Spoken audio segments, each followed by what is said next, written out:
Welcome back. The Department of Justice and Constitutional Development embarked on its annual back-to-school program earlier this week. The department says the school visits come amid rising concerns about the societal ills such as statutory rape, teenage pregnancy, and often rooted in the abuse of power by those entrusted with learner care and education.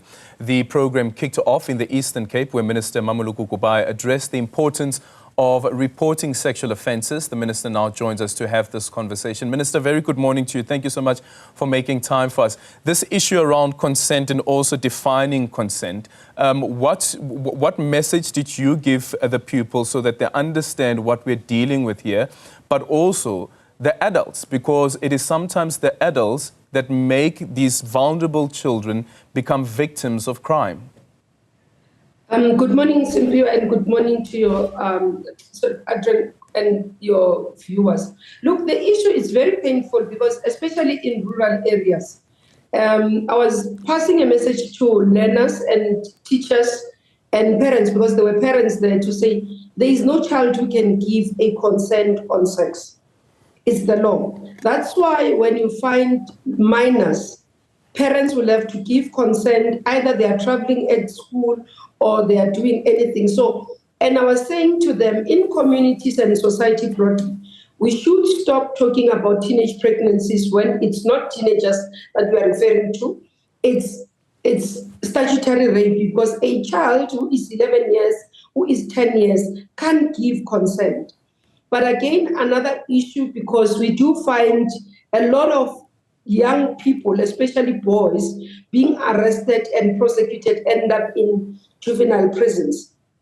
And we were trying to pass a message of what draws, what are lessons, what are we picking up from others. Because when you listen to the juveniles, you ask them when they are in these prisons or when you interact with them, then they tell you that, no, I got Bras Mamang to give me 100 rand. Eventually, he said that I owe him. And then they took me from my home when I came from school, and then we ended up stealing cars and doing these things. I never came back from that. So somebody introduces these kids to crime, including when they traffic the girls. They start buying them nice things like cell phones. So we are cautioning them, especially children where parents might not afford to buy them these things, and somebody arrives and buy them an expensive cell phone, buy them a nice dress, a weave, and tomorrow they pick them up and then they are trafficked, or they are sent as mules to traffic drugs. So it's those messages that we try to protect our children in schools and make sure that they understand the dangers of getting to interact with strangers, but also allowing yourself to be used, because there is no turning back, you end up in prison. Yeah, but legislation as well says that there is a responsibility on caregivers, whether it is the parent, the teacher, or even the healthcare worker who would be assessing a child who is pregnant, to actually report the matter to authorities. But what we know is that those matters aren't reported to authorities. Yes, definitely. That's why we're doing this outreach, to make sure that as we talk to parents, we talk to teachers in schools, utilizing the back to school as one of the advocacy platforms for us as the Department of Justice to advocate and teach and make sure that communities understand. We will do this across, including within the month of human rights. It's not only what we are going to deal with this only now. I think as I got into the portfolio, it's one of the realization that we've got to do more to educate our communities about the legislations that exist and also that protects children, so that caregivers as well understand their duty in terms of it. Because as we say, when a child arrives at a clinic pregnant, the nurse has an obligation to open a case. So those are the things. And we've seen when the celebrations of children who were born in Christmas and January, it took the political leadership as they went there to report these cases. It was not the nurses, as they received these children who are pregnant, about to give birth. And sometimes maybe, yes, they might argue that they have a lot on their plate. Maybe as an integrated justice system that we are working with between ourselves as Department of Justice, police, correctional services, we'll have to find mechanisms like what Home Affairs does, where you have presence even in these places, where you could have, even if it's paralegal people, who can assist us to be able to get such information from the children and support them and support the institutions. Okay, I want to get back to the conversation around consent as well as the issue around consent as well as power dynamics. There is the judicial conduct tribunal that is currently underway, and I don't want Minister to express yourself on guilt or innocence, but I'm asking Minister, as you look at how this case is unfolding, are there any lessons to be drawn, even for the children who would be following this particular case, on how do we deal with power dynamics, whether it is in the workplace, whether it is at school, and also how people can become victims of sexual violence? And I'm not saying that Minister must express herself on guilt or innocence here. Yeah, the challenge is that I'm a member of the GSC, as you know, Minister of Justice sits there, and this matter is likely to end up there. So it's quite a bit difficult for me to express, but this is what I can say broadly, that we have a responsibility as society to build the future that we want, a country that we want. Both as women and as men in society, we have a responsibility. We have a responsibility to ensure that as we function, we do not kill systems that would eventually lose credibility. We do not destroy our institution that when people look at them, they do not have confidence.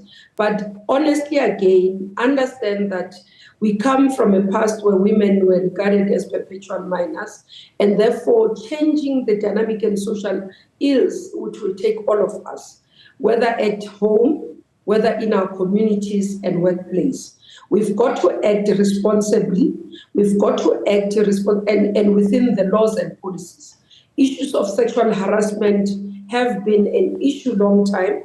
There are policies, and we have advocated for policies, even in workplace, in terms of do's and don'ts. We do know that there are certain things that are unacceptable in a workplace, and people should actually understand that it cannot be. You know, one of the things that is before me, I'm asked that perhaps we might end up having, even on this issue of consent sex, that Minister of Justice might actually issue guidelines to say, how do we determine that there's consent sex, there's been acceptance? And it's a very complex matter, Adrian, because we look at different cultures. Others, when they come before courts, they argue that on the basis of traditional background and how we know women, they normally don't say yes up front. They will bend their head as a sign of respect. So you find those things. But I think over time, as we deal with issues like this, it's education, it's advocacy, but also alerting people to say, as we advance as a democracy, there are things that are unacceptable, and we can't hide behind culture. We can't hide behind certain innuendos. So you've got to be, as you protect yourself as a man, if you think that you might be prone to being accused falsely with abuse, be upfront and get that consent. And again, for women, don't tolerate because of authority.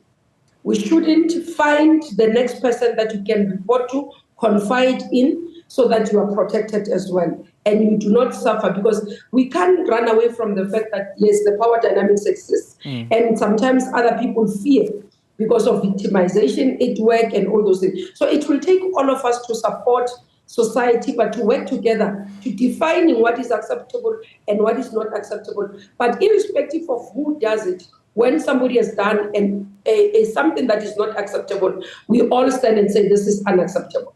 Yeah.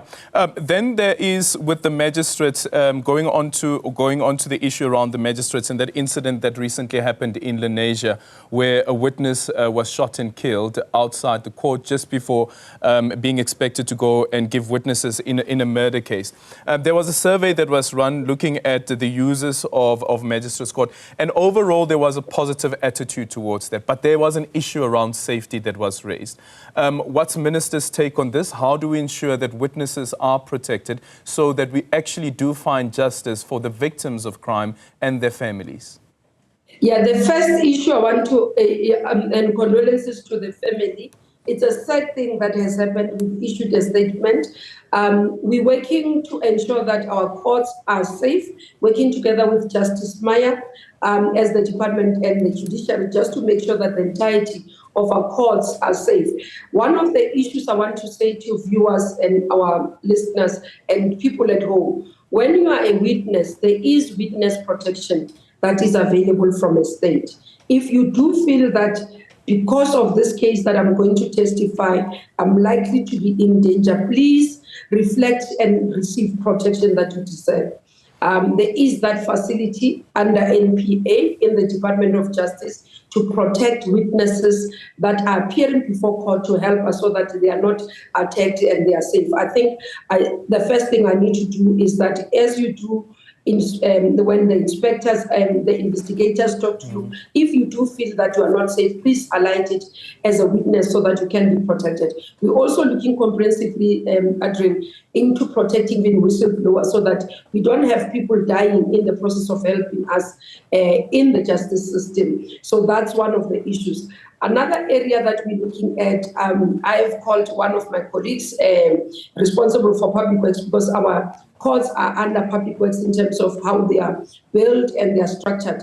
So we will have a meeting to look at how best to ensure, either in terms of upgrading, in terms of the areas of ensuring that our courts are meeting the standard actually in terms of safety. But again, the other issue is the distance that people have to travel to courts, to access courts. We're looking at that holistically. So there is a team as well that is assisting us to look at that issue, following that survey, to make sure that we do address the issue of safety. As I say, it's a work that we are doing overall in an integrated, we call it integrated justice system.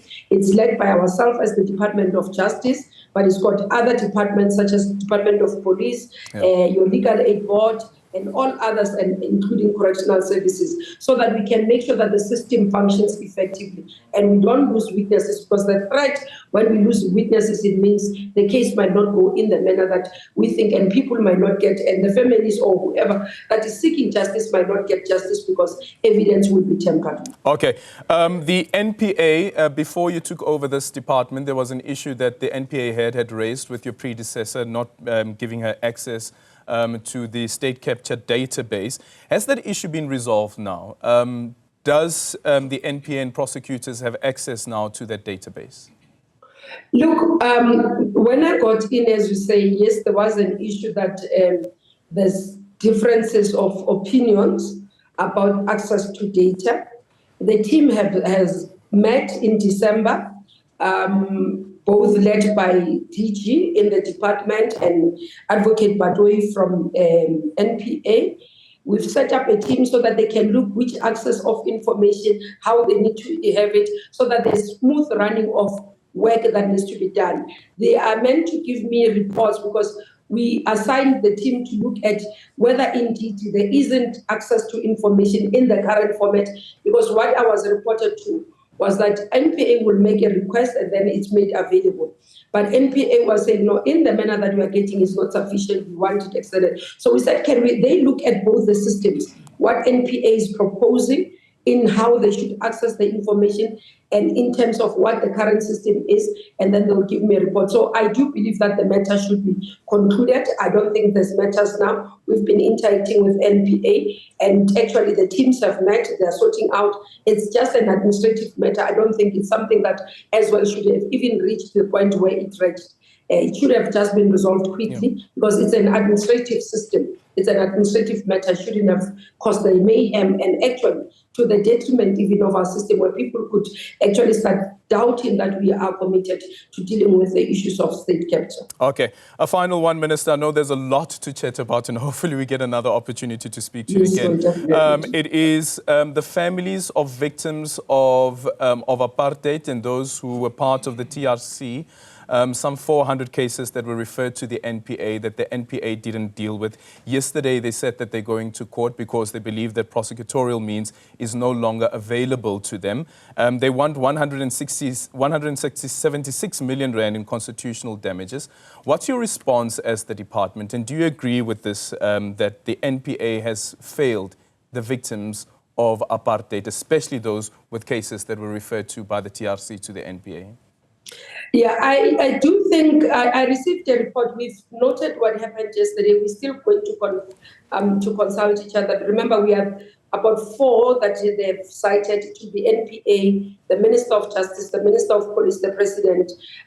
There are other areas that they are calling for a commission. We're looking at those things, so we should be able to consult each other. By next week, we'll be able to make a determination of what will be the way forward. But just to indicate, there's areas, yes, where there are concerns that we have not done well, and then there are areas that we have done. For example, there is a recommendation by the TRC, and work has been done around 25 community projects that should be done as part of reconciliation and what needs to be done. The team did brief me when I asked that they had not implemented that, which is unfortunate. They say it took long in terms of the conversations and because they needed to engage with the community. So we've agreed that we need to implement this as soon as possible. But secondly, the issue of prosecutions and inquest. NPA has opened a number of inquests that they have been able to start to see. Some of the cases went back to court. That the complexity which I briefed Adrian and to South African is that some of these cases become difficult because evidence is no longer there. The crime scene is no longer there, has been tampered. To gather evidence and information to be able to have successful prosecution is not easy, it takes time. But one, I sympathize with the families out of the frustration and unfortunately, Minister, we've run out of time, but thank you so much for your indulgence, and hopefully we get to have this conversation further after you've had that meeting with the President as well. That is the Minister of Justice and Constitutional Development there, Mmamoloki Kubayi, on a number of issues that relate to her department.